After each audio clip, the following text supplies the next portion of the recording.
France, August 1944. In the quiet aftermath of a skirmish near Falaise, a small American Jeep stood abandoned by a hedgerow. Bullet holes in its fender, mud caked across its tires, engine still warm. German soldiers approached cautiously, unsure whether it hid explosives. When it didn't, they pushed it back toward their lines, a trophy of curiosity rather than conquest. Hours later, inside a German field maintenance depot, a group of mechanics surrounded the captured vehicle. These men had worked on everything from Panzer IVs to Opel trucks, the elite of wartime engineering. Yet as they stripped the little American machine down, their skepticism turned to quiet fascination. The gearbox was crude, but smooth. The chassis, simple, yet impossibly strong. The engine, small but relentless. Every part felt designed not for perfection, but for purpose. One mechanic, wiping oil from his hands, murmured to his officer, "Es ist primitiv, aber unzerstörbar." It's primitive, but indestructible. For the first time, Germany's finest engineers faced a machine that defied their philosophy. A vehicle built not for beauty or complexity, but survival. And in that humble Jeep, they saw the secret of how America fought and why it would win. In the years before the Second World War, the world's great powers were obsessed with machines. Engines, gears, and pistons were not just industrial tools, they were national identities forged in steel. Germany led that world in mechanical prestige. From Mercedes to Messerschmitt, precision defined its craftsmanship. Every bolt, every bearing, every component was designed with mathematical perfection. German engineers believed that a machine should be an extension of logic. Complex, elegant, efficient in theory, if not always in cost. In factories from Stuttgart to Munich, workers built machines like art, each a testament to control. It was engineering as philosophy, perfection über alles. Across the Atlantic, America thought differently. Its engineers valued endurance over elegance. They designed machines that worked, and kept working, regardless of the mud, heat, or untrained hands that used them. Detroit's factories believed in numbers, not finesse. What mattered was that a vehicle could be built quickly, repaired easily, and survive under punishment. When the Great Depression forced nations to rethink their industries, Germany turned inward, perfecting weapons of speed and precision for the coming storm. America turned outward, learning how to make machines simple enough that millions could build and maintain them. That difference, invisible in peacetime, would define the war's outcome. The age of mobility begins by the late 1930s. Warfare was transforming. The First World War had been a war of trenches, a world stuck in mud. The next one would be a war of movement. Engines replaced horses. Mobility replaced mass. Germany pioneered the idea. The Blitzkrieg, or Lightning War, fused speed with coordination. Tanks, trucks, and aircraft moving as one. The Wehrmacht's early triumphs in Poland and France shocked the world not merely because of firepower, but because of motion. German divisions could move faster than their enemies could think. But even the Blitzkrieg had its limits. Germany's vehicles, though fast and advanced, were fragile. The army relied on a mix of heavy panzers and light reconnaissance cars like the Kübelwagen, a modified Volkswagen built for officers and messengers.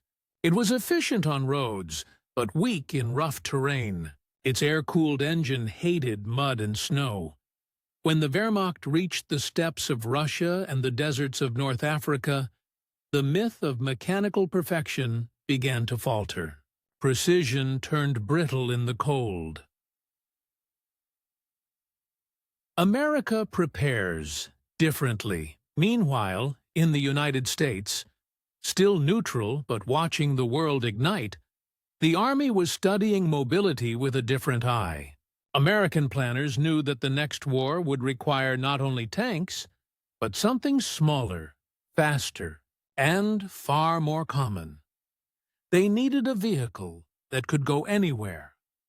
One light enough to lift by plane, strong enough to tow artillery, simple enough to fix in a field workshop. A vehicle that could serve as scout, ambulance, messenger, and workhorse all at once. In the summer of 1940, as Europe burned, the U.S. Army Quartermaster Corps issued an extraordinary request to American car manufacturers. They wanted a 14-ton 444 light reconnaissance vehicle. The specifications were brutal. Weight under 1,300 pounds, four-wheel drive. 3-speed transmission. Fold-down windshield. Enough space for a machine gun mount. And, perhaps most impossible of all, a prototype in just 49 days. Detroit laughed. Only one small company dared to try.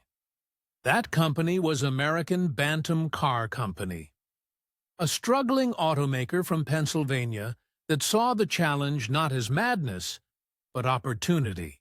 Its engineers worked day and night, sketching by lamplight, testing in the rain. By September 1940, Bantam delivered the prototype, a stubby, square little truck with round headlights and a snub-nosed grille. It looked more toy than weapon, but when Army officers drove it across mud and gravel, they realized something astonishing. It didn't stop. The Jeep, though not yet called that, had been born. A new kind of strength. The concept spread like wildfire. Other manufacturers joined in, Willys Overland and Ford, each refining the design, each learning from Bantam's blueprint. What emerged was a machine stripped of vanity and ornament, every line, every screw, every inch dedicated to function. It wasn't elegant, but it was indestructible. Where the Germans built machines to impress engineers, the Americans built machines to survive soldiers. Soon, production orders filled factories across the United States. The little vehicle that could climb a hill, ford a stream, and carry a wounded man would soon carry the Allies to victory. But before that, the world's greatest industrial race was about to begin, to perfect simplicity itself. After Bantam's daring prototype stunned the U.S. Army in 1940, the military suddenly realized what it had been missing. The little vehicle wasn't just a light car. It was a concept. One machine that could serve any soldier, anywhere. But Bantam was a small company, incapable of building the thousands that would be needed. So the Army opened its blueprints to larger manufacturers. Within weeks, two new challengers, Willys Overland and Ford Motor Company, joined the race. Each took the original Bantam design and began improving it, part by part. Willys installed a more powerful Go Devil 2.2-liter engine, offering nearly 60 horsepower, far more than the Army's requirements. Ford refined production tolerances, bringing the legendary precision of Detroit's assembly lines to the military world. In November 1941, after exhaustive testing in mud, snow, and heat, the U.S. Army announced its decision. The Willys MB would be the standard model, though Ford would produce identical versions under the designation GPW to meet wartime demand. Together, they built history. The blueprint of simplicity, the Jeep's strength lay not in complexity, but in deliberate restraint. Every component was designed to be understood by a soldier with a wrench and a field manual. It had a flat, water-cooled four-cylinder engine, simple enough to repair with basic tools. Four-wheel drive, engaging with a lever rather than a gearbox labyrinth.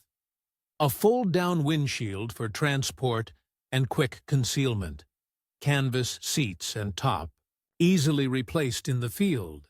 A ground clearance of 8 inches, allowing it to cross ditches, streams, and rubble that stopped most vehicles. No chrome, no ornament, just pure function. Even the body was designed with interchangeability in mind. Willys and Ford parts could be swapped without modification.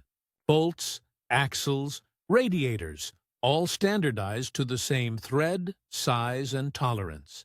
That meant any mechanic, anywhere in the world, could fix one Jeep with parts from another.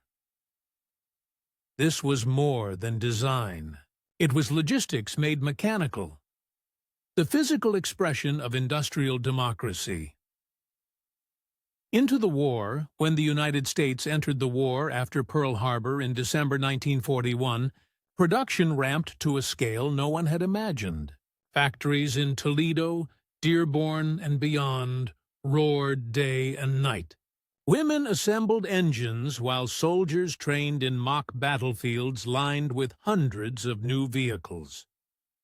By 1943, the Jeep was everywhere, from the deserts of North Africa to the jungles of Burma. In North Africa, it raced alongside General Patton's armored columns. In Sicily and Italy, it ferried generals, medics, and priests.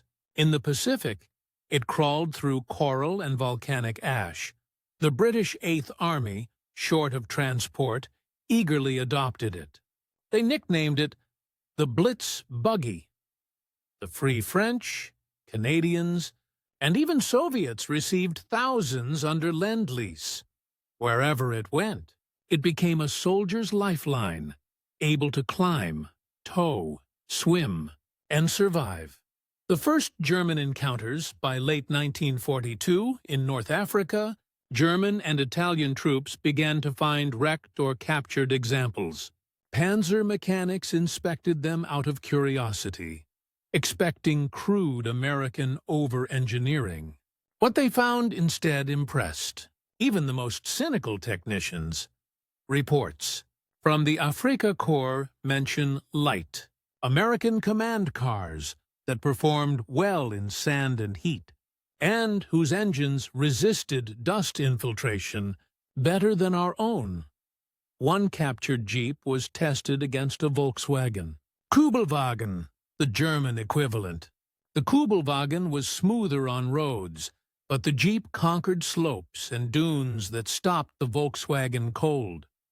Rommel's logistics officers took note.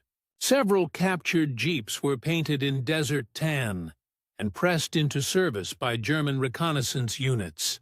They became prized possessions, simple to repair, impossible to kill. When the war shifted to Europe in 1944, the pattern repeated. During the Normandy campaign, Wehrmacht troops captured dozens of Jeeps abandoned by advancing Allies. Mechanics at field depots studied them carefully. Some were sent back to Germany for technical evaluation. The verdict, recorded later in German engineering memos, was blunt. Rough workmanship, but incomparable reliability. The Jeep had become more than transport. It was mobility itself, small enough to slip through hedgerows, light enough to cross bridges that tanks would collapse. It served as artillery spotter, message runner, machine gun platform, ambulance, and field radio unit. Its versatility bewildered the enemy. The Germans, whose war machine relied on specialized vehicles for every role, suddenly faced an army whose single design could do them all. That difference between specialization and standardization would define the coming campaigns, and as the Allies advanced into occupied France, the German mechanics who first laid hands on those captured Jeeps would discover something unsettling. For all their skill, They had never built anything that could endure like this. The Jeep's true brilliance wasn't hidden in complex innovation. It was in restraint. Where most wartime vehicles were feats of over-engineering, the Jeep embodied what engineers later called functional minimalism. Every feature existed for survival, not aesthetics. Its Go Devil engine was a masterpiece of practicality. A 134 cubic inch, 60 horsepower block with a low compression ratio that could run on the worst fuel available. Soldiers joked that it would start even if you poured coffee in the tank. It had no delicate valves, no experimental carburetors, no precision-tuned timing. It was built to tolerate abuse. The frame was another triumph of common sense. A simple ladder-type chassis, reinforced where it mattered most, could twist without breaking. When driven over rocks or craters, the Jeep flexed, absorbing punishment that would shatter rigid German designs. The transmission system, a humble 3-speed manual with a 2-range transfer case, gave the driver 6 usable gears, allowing the Jeep to crawl up slopes, ford streams, or race over fields with equal ease. The entire vehicle could be disassembled and reassembled in hours. GIs joked that a Jeep could be stripped down, rebuilt, and rolling again before a German mechanic could find his torque wrench. And yet, the Jeep wasn't crude. It was intelligently rugged. It represented an evolution of thought. Reliability as a weapon. The Americans had discovered that the best engineering wasn't perfection. It was resilience. Even the electrical system reflected foresight. Simple 6-volt wiring, sealed from moisture, ensured the Jeep would run through rain, snow, or desert storms. Its mechanical fuel pump, no bigger than a fist, worked without electronics. The steering had play but never failed. The brakes were spongy, but predictable. It wasn't the prettiest machine, but it was the one that never stopped moving. The Jeep's arrival changed how armies moved. Before it, mobility depended on heavy trucks or fragile motorcycles. Infantry columns marched. Messages took hours. Wounded men waited for stretchers. The Jeep solved all of it at once. It could tow anti-tank guns. It could carry a general and a radio operator. It could drag an ammunition trailer or rush a wounded man to safety. Its forward-4 drivetrain made it the first true universal soldier of vehicles. In North Africa, Patton's troops used them as mobile command posts, their compact design letting officers move with the front lines. In Italy, they were fitted with radios for forward artillery spotting.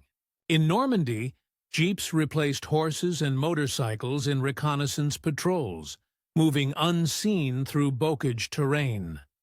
The Jeep's small size gave it stealth and agility. German patrols often mistook them for civilian vehicles until too late. Their silhouettes were low, their engines quiet.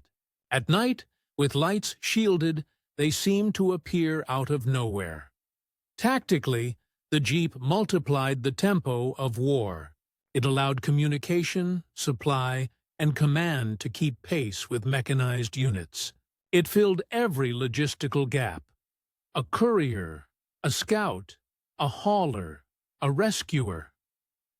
When the terrain broke tanks and the weather grounded aircraft, the Jeep kept the war moving. Even enemy reports admitted as much. A captured German field officer, interrogated after Normandy, remarked, "They move faster than we can follow. Every hill, every road, always one of those little cars."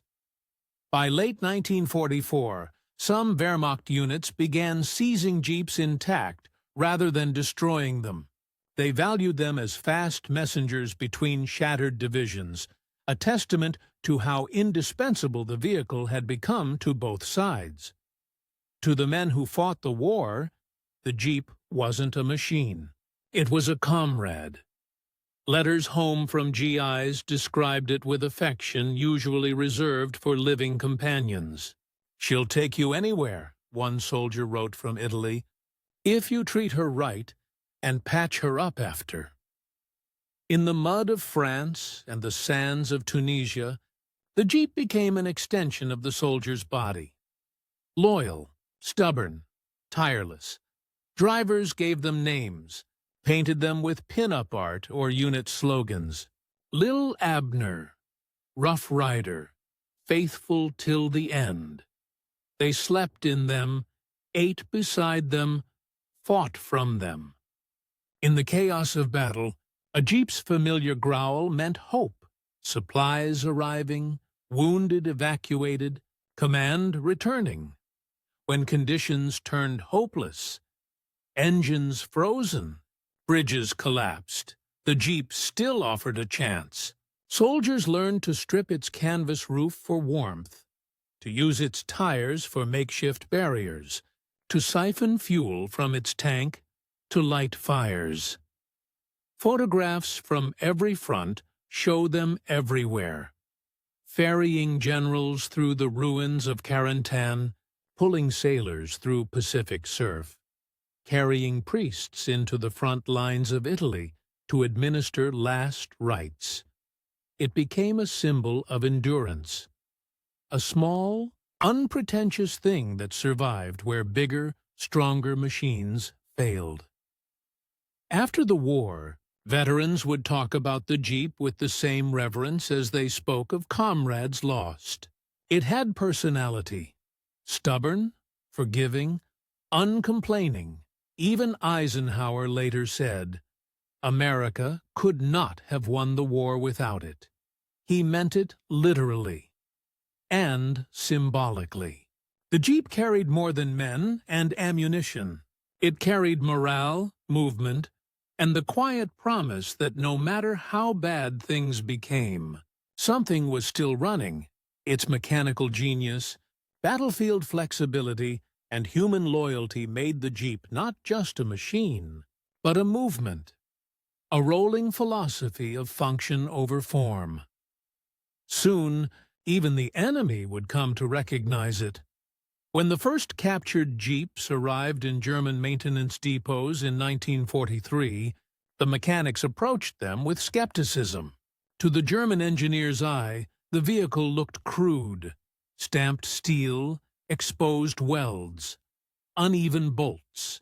It lacked the polish of a Kübelwagen or the fine tolerances of a Horch staff car. But the longer they studied it, the more unsettling it became. Reports from Heereswaffenamt, the Army Weapons Office, archives later revealed a tone of reluctant admiration. One memo, circulated in late 1944, described the Jeep as ein Werkzeug, kein Fahrzeug, a tool, not a vehicle. It was a compliment hidden in criticism. The Jeep's suspension, they noted, could flex beyond what a German design would ever allow. Its engine tolerances were wide, intentionally sloppy, meaning that sand, water, and dust didn't stop it. Its materials were modest, yet precisely where strength was needed, reinforcement appeared. Every shortcut made sense. To German minds raised on mechanical discipline, it was heresy, but effective heresy. Field engineers conducted tests comparing the Jeep to the Volkswagen Kübelwagen, their own light field car. On flat roads, the Kübelwagen was faster and smoother, but in mud, snow, or steep gradients, it failed where the Jeep climbed effortlessly. The Kübelwagen floated on sand but struggled for grip. The Jeep dug in and pulled itself free. In one captured report from the Eastern Front, a German NCO described watching American patrols drive through terrain that immobilized half-tracks. He wrote simply, "They drive where our maps say there is no road." It was a humbling realization. Germany, for all its precision, had built for control. America had built for chaos. And in war, chaos was the truest environment. If German officers saw the Jeep as a curiosity, Allied leaders saw it as a revolution. General Dwight D. Eisenhower called the Jeep one of the three decisive weapons of the war, alongside the C-47 transport plane and the landing craft. He used one daily, often sitting beside his driver without escort, bouncing across airfields and beaches in mud-splattered simplicity. To him, the Jeep was democracy on wheels, direct, adaptable, unpretentious. It became the command vehicle of a new kind of leadership, mobile, connected, and close to the men. Where generals of the Great War had operated from chateaus and trains, Eisenhower, Patton, and Montgomery now drove among their troops. The Jeep allowed command to move with the battle. Decisions made face-to-face, not by courier. For Patton, it was an extension of personality. Fast, fearless, aggressive. His Jeeps carried dual machine guns and were painted with his signature insignia. For Montgomery, it was the strategist's perch, equipped with radio sets and maps for instant coordination. Across the Pacific, General MacArthur used his Jeep as both transport and stage, famously photographed stepping ashore at Leyte from its seat, pipe in hand, a symbol of return and resilience. Leaders understood that the Jeep was more than logistics. It was presence. It bridged the distance between command and combat, symbolizing leadership that shared the same dust, risk, and discomfort as the soldier. By 1945, Allied armies had standardized their entire mobility doctrine around the Jeep's reliability. It was the first vehicle many recruits learned to drive, and the last they saw leaving a battlefield. Its ubiquity made it invisible, yet indispensable. The contrast between the Jeep and its German counterparts was not merely mechanical. It was moral. Germany's engineering philosophy mirrored its political ideology, hierarchy, specialization, perfection imposed from above. Every part was designed for one purpose, every vehicle for one role. It was magnificent, but inflexible. America's was the opposite, decentralized, improvisational, rooted in trust that ordinary people could handle extraordinary machines. The Jeep was the embodiment of that faith. It didn't require expertise, just will.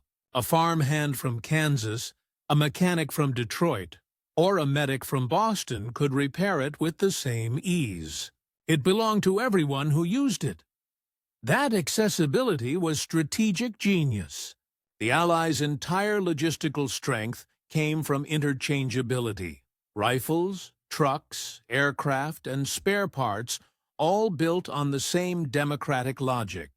The Jeep wasn't just a vehicle. It was a doctrine of inclusivity in engineering. To the Germans, such simplicity seemed wasteful. To the Americans, it was liberation through machinery. Even in propaganda, the symbolism was clear. Allied films showed Jeeps climbing hillsides, fording rivers, carrying smiling soldiers. It was more than morale. It was ideology on wheels. The Jeep represented adaptability, cooperation, and resilience, the same traits that defined the Allied cause. When German officers admitted, after the war, that the Jeep was a wonder of reliability, they weren't just praising design, they were conceding philosophy. The war had proven that the future belonged not to the most intricate machines, but to the most useful ones. By 1944, that philosophy was rolling across Europe. One Jeep at a time, carrying generals, medics, and mechanics alike. Soon, it would prove decisive on the muddy roads of Normandy and the shattered villages beyond, where mobility meant survival.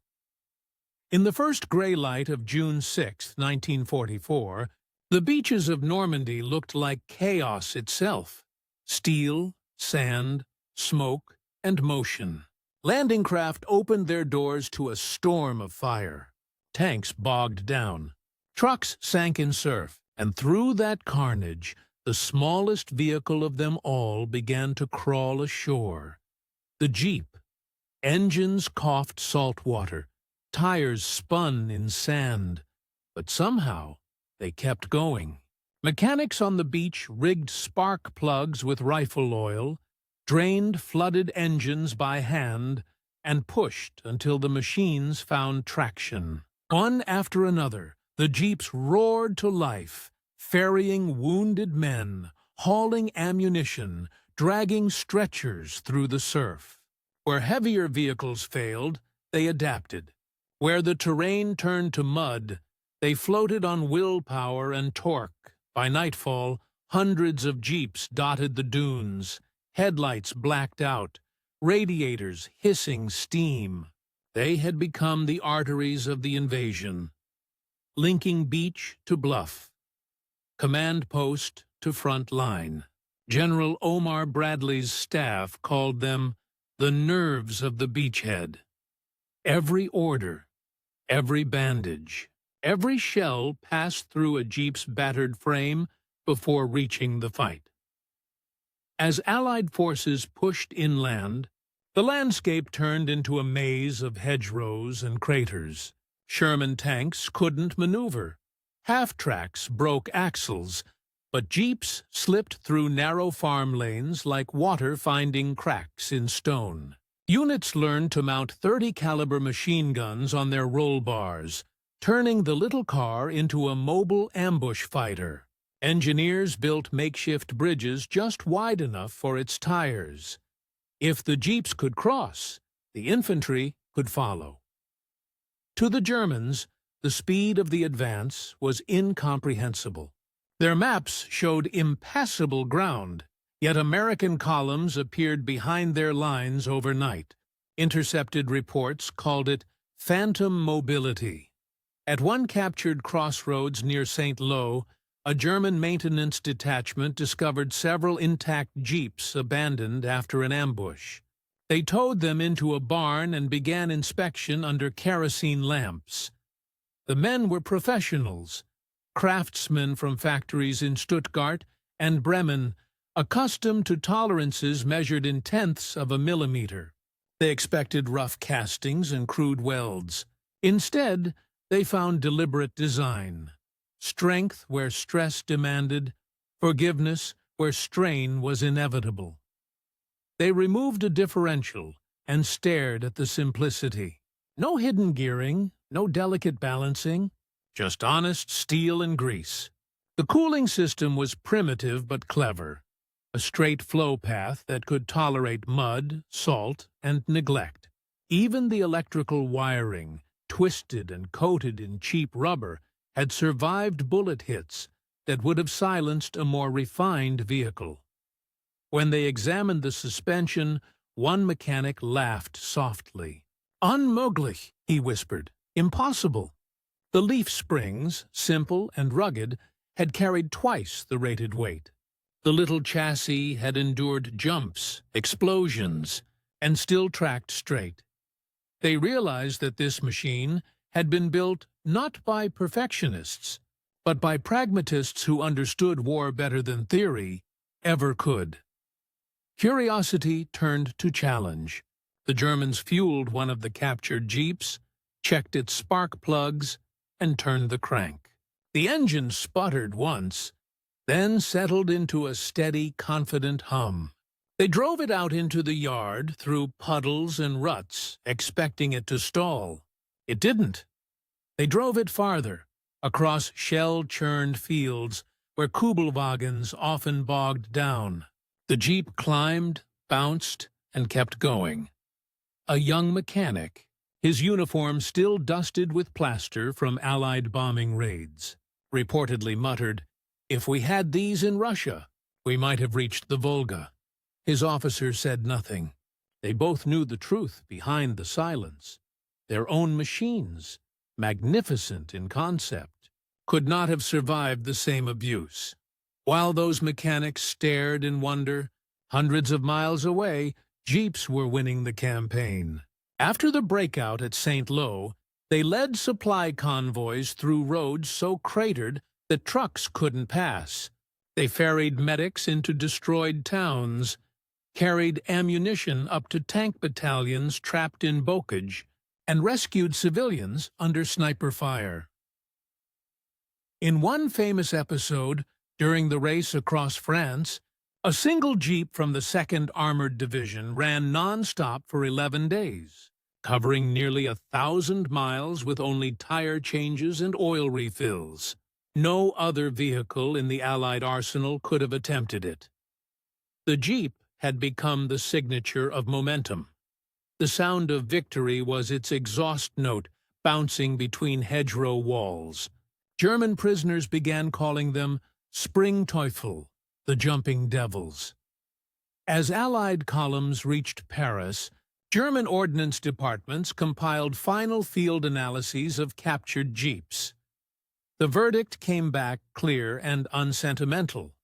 A simple, efficient design achieving reliability by reduction of unnecessary refinement. Superior performance under adverse conditions. In the precision language of German engineering, that was near reverence. It meant they understood what they could not reproduce.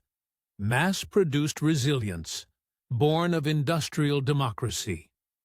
By the time those reports reached Berlin, it was too late. The roads were already filled with American columns, each led by that same small vehicle that had crossed oceans, beaches, and disbelief itself.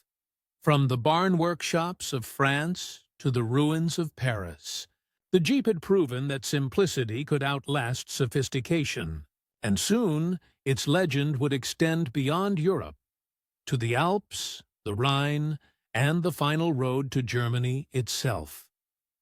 By the autumn of 1944, the war in Western Europe had turned into a pursuit. The Allies were no longer fighting for footholds. They were racing for distance. Every mile won meant another rail line cut, another city liberated, and at the front of nearly every column, bouncing through mud and rubble, went the Jeep. Convoys of them stretched for miles, headlights dimmed, engines growling through the rain. They carried medics and ammunition, reconnaissance teams and radio men. They ferried generals through shattered villages and returned with civilians on their hoods. Wherever a road existed, and often where it didn't, a Jeep found a way through. In one photograph taken near the Meuse River, a single Jeep can be seen towing a captured German anti-tank gun, while 4 soldiers cling to its sides, faces grimy with exhaustion. It's a perfect snapshot of the war's transformation. The smallest vehicle pulling more than its weight. The humble overtaking the mighty. German troops retreating eastward saw them everywhere. Fast, tireless, impossible to corner. The Wehrmacht's own logistics were collapsing under mechanical fatigue. Trucks broke axles, half-tracks froze, and fuel grew scarce. The Jeep, running on whatever petrol it could find, simply kept moving. During the brutal winter of 1944-45, the terrain turned against both armies. Snow covered the Ardennes again. Roads vanished into sludge. Many vehicles were abandoned where they froze. But photographs from the Vosges Mountains show Jeeps forging ahead, fitted with snow chains, hauling sleds and men through waist-deep drifts. In some cases, soldiers heated engines with small fires lit beneath them just to keep them from freezing. And every time, the Jeep started. It became a symbol of defiance against the cold. Mechanics in field depots began betting on them. Which one would run longest without rest? The answer, almost always, was all of them at Remagen, Where the Allies captured the Ludendorff Bridge across the Rhine in March 1945, the first vehicles to cross were not tanks or trucks. They were jeeps, light enough to test the bridge's stability, strong enough to carry supplies across its trembling steel. They were the first American machines to enter Germany intact, engines echoing across the river like a declaration. As the Reich collapsed, captured jeeps became a common sight behind German lines. In the Ruhr pocket and along the Siegfried Line, German reconnaissance units, cut off from supply, began repainting captured vehicles with Wehrmacht markings. Reports described entire platoons using them for messenger duties and evacuations. Some German officers openly admired them. An engineering report found after the war noted, "The American light car demonstrates superior endurance and serviceability. Its simplicity ensures function even under incompetent maintenance." That last phrase, incompetent maintenance, revealed what truly astonished them. The Jeep didn't require expertise. It ran for the untrained, the exhausted, the desperate. It forgave mistakes, something no German machine could do. A former German mechanic, interviewed in 1953, recalled his experience with a captured Jeep near Cologne. "It was strange. We were used to precision, to adjustment. This machine needed none of that. It was rough, noisy, but it always obeyed. We respected it, even feared it a little. It felt alive."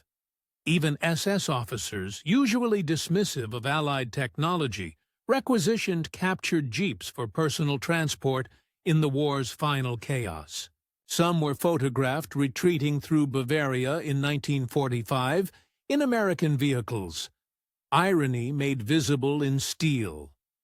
For liberated civilians, the sight of a jeep carried a meaning beyond mechanics. In France, children climbed onto their hoods as GIs handed out candy and rations. In Belgium and the Netherlands, villagers waved flags as convoys rolled through. The Jeep's shape became the shape of deliverance. Its open frame and exposed crew made it approachable, human. Unlike tanks or trucks, it wasn't intimidating. It was relatable.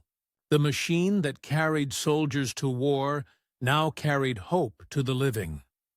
When Allied photographers followed General Eisenhower through liberated Paris, his Jeep led the procession, surrounded by crowds that pressed in to touch its fenders. The symbol of industrial America had become the icon of freedom in Europe. By April 1945, the Jeep was everywhere, from the muddy outskirts of Bremen to the shattered streets of Nuremberg. It crossed the Rhine, the Elbe, and the Danube, often on pontoon bridges built just wide enough for its tires. Its ubiquity made it invisible to those who used it daily, but not to the enemy who watched it approach. For German defenders, the distant sound of its engine often meant that resistance was futile. Where jeeps appeared, Allied troops were already close behind. The Jeep was not invincible. It was shot, bombed, and buried, but it kept returning. Units rebuilt them from wrecks, scavenging parts from 5 to make 1. In that resurrection, soldiers saw themselves, battered, scarred, but still running. When the war in Europe ended in May 1945, an estimated 640,000 Jeeps had been produced. Many were still in service, scattered across continents. Some were given to Allied nations rebuilding their armies. Others were left behind where they had died. Relics of a mechanical species that had outlived the empire which once tried to dominate it. In the end, the Jeep did not win medals, nor did it fire weapons that altered history. It simply endured, and in endurance it triumphed. It had carried generals and privates, wounded and prisoners, priests and presidents. It had crossed deserts, jungles, rivers, and mountains. It had impressed the enemy it defeated and humbled the engineers who studied it. To the German mechanics who first examined that captured Jeep in 1944, it was just an oddity. By 1945, it was the face of inevitability. The proof that victory belonged not to perfection, but to persistence. From the ruins of Europe, the Jeep's story would travel into peace, a legend reborn on civilian roads, admired even by those who once fought against it. When the fighting stopped in May 1945, the battlefields of Europe were littered with machines. Tanks burned where they had died. Aircraft lay twisted in fields. Trucks rusted in ditches.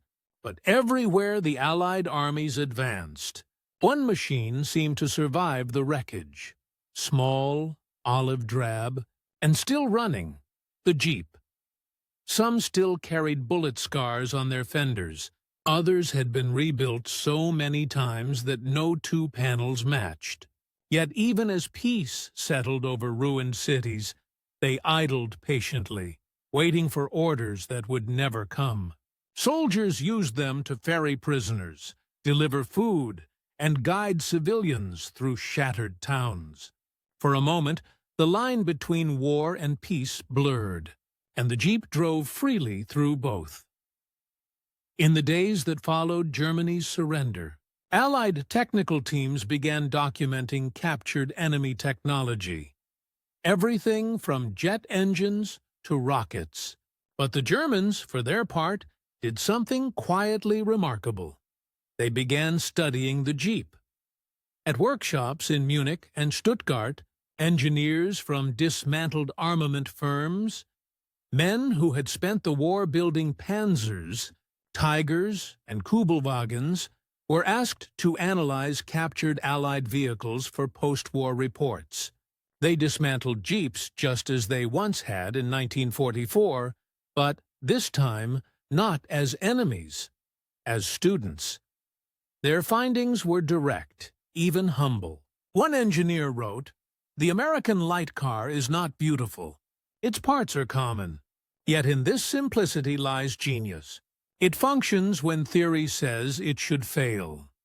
Another report from 1946, archived by the Allied Control Council, praised the Jeep's exceptional adaptability to imperfect materials and untrained maintenance. German engineers were particularly struck by the interchangeability of components, a concept alien to their wartime industry, which had prized specialization. A post-war article in a Stuttgart engineering journal summed it up. Where we sought precision, they sought endurance. Their victory is the triumph of sufficiency over perfection. It was an extraordinary confession. A recognition that technological philosophy, not just production numbers, had decided the war. That realization changed everything. When Germany rebuilt its automotive industry in the late 1940s, many of the engineers who had studied the Jeep carried its lessons into peace. Volkswagen, revitalized under British supervision, adapted the Jeep's principles: simplicity, mass production, and ease of repair, into the post-war Type 2 transporter, and later off-road prototypes. Even Mercedes-Benz, whose engineers once looked down on the Jeep's plainness, began designing rugged utility vehicles for farmers, miners, and soldiers. Decades later, that lineage would evolve into the G-Class, the modern descendant of the philosophy the Jeep had proven. In broader Europe, Fahrzeuge und sie fort, the Jeep inspired a new class of vehicles. Lightweight, utilitarian, built to serve rather than impress. The British Land Rover, designed in 1947, was conceived directly under the influence of surplus Jeeps left behind after the war. One engineer famously remarked, "We just copied the Jeep and made it British." As the world healed, the Jeep's identity shifted from weapon to emblem. It appeared in parades, in photographs of reconstruction, and in the hands of children playing in ruins. To people who had endured occupation, it represented movement, the return of freedom on four wheels. German civilians, once forbidden to touch Allied vehicles, now rode in them for aid deliveries and rebuilding work. The sound of the Jeep's engine, once feared, became associated with food, medicine, and safety. Its silhouette, squat and friendly, lost all trace of menace.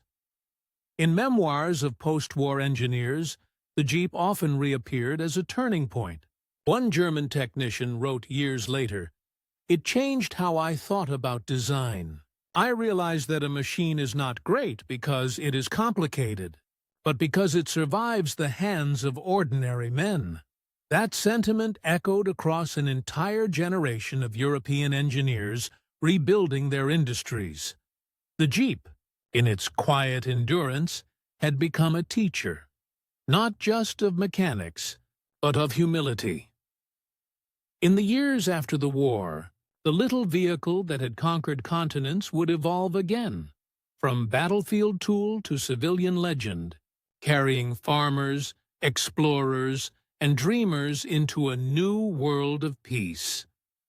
When the guns finally fell silent, millions of men returned home, but many of their machines stayed behind. Among them, thousands of Jeeps, scattered across Europe, North Africa, and Asia, were sold, donated, or simply left in fields. Soldiers who had lived beside them could not imagine parting ways. To them, the Jeep was more than a wartime vehicle. It was the companion that had carried them through hell and back. In 1945, Willys Overland saw opportunity in nostalgia and necessity. The company bought back government contracts, painted the same vehicle civilian green, and stamped a new name on its hood: CJ, Civilian Jeep. The marketing was brilliant. Photographs showed farmers plowing with surplus Jeeps, ranchers hauling timber, and families driving across freshly paved American roads. The war's symbol of survival became the post-war symbol of renewal. Its slogan, "The sun never sets on the mighty Jeep," was no exaggeration. Within 2 years, Jeeps were working on every continent. In Europe's reconstruction, they hauled bricks through Berlin and transported aid in Poland. In Asia, they cleared debris in Tokyo and carried doctors through rural Burma. And in Germany, the land where engineers had once dissected it, civilians now used surplus Jeeps to rebuild their shattered towns. Ironically, post-war Germany became one of the Jeep's biggest admirers. The U.S. occupation forces flooded the country with them. They patrolled highways, carried mail, and led convoys of displaced persons.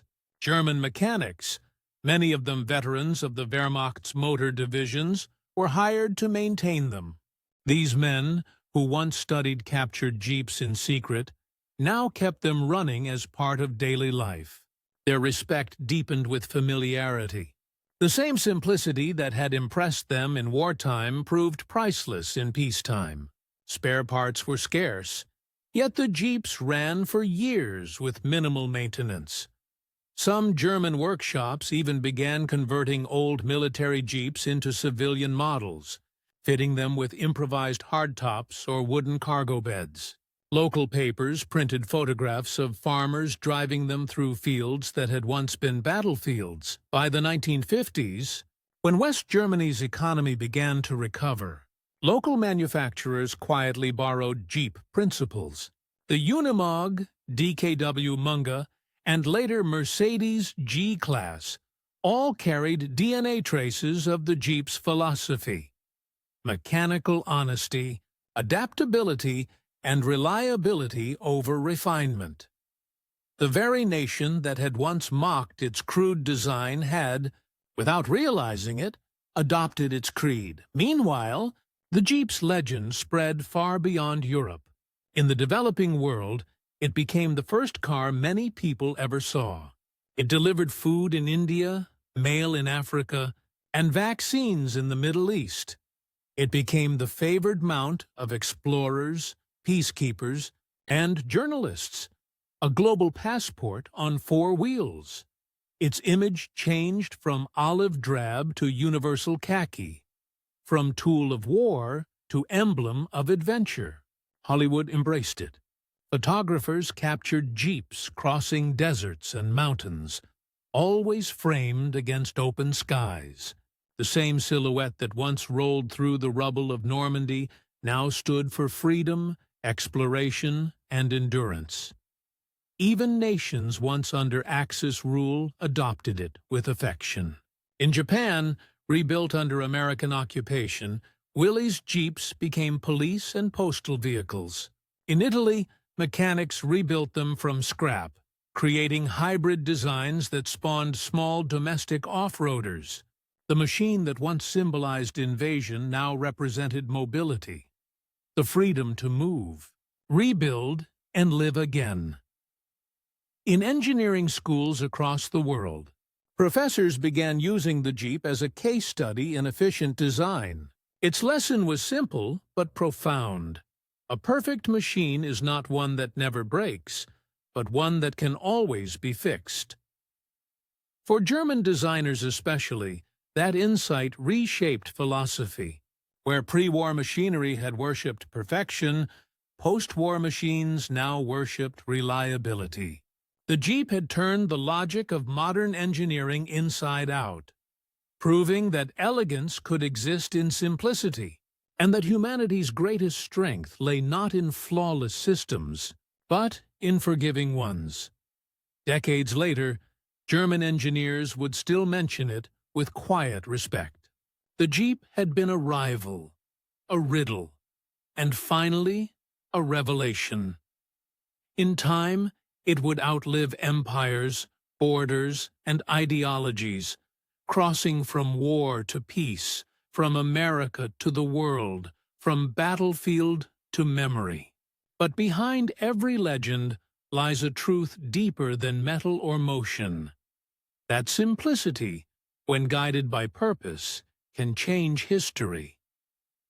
Somewhere in Europe, long after the war ended, a Jeep still runs. Its paint is faded, its seats torn, its metal scarred by decades of weather and memory. Yet, when the ignition turns, the little engine catches. A dry cough, then a steady heartbeat. The sound is unmistakable. It is the sound of endurance. The Jeep's story was never about horsepower or speed. It was about survival, about a machine that asked for nothing except fuel and purpose, and gave back everything it had. It did not win battles through brilliance, but through persistence.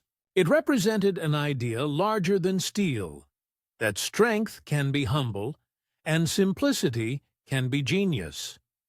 For Germany's finest mechanics, it was a paradox they could respect. For Allied soldiers, it was a companion they could trust. For civilians across the world, it became a promise that resilience could rebuild what war had destroyed. The Jeep proved that the measure of a nation's industry was not the complexity of its inventions, but the humanity of their design. In its engine's rhythm lived the sound of democracy. Imperfect, noisy, but unstoppable. Eisenhower once said, "The Jeep, more than any other weapon, won the war." Perhaps he was right, but its real victory was quieter, found not in conquests or medals, but in the way it kept moving, long after the reasons for fighting were gone. Today, its descendants still roll down roads and across fields, carrying workers, travelers, and dreamers. Their shapes have changed, but their spirit remains the same. A reminder that what endures is not what dazzles, but what serves, and somewhere, beneath the rumble of progress, that old heartbeat continues. the steady pulse of a small machine that once carried the weight of freedom on its four humble wheels.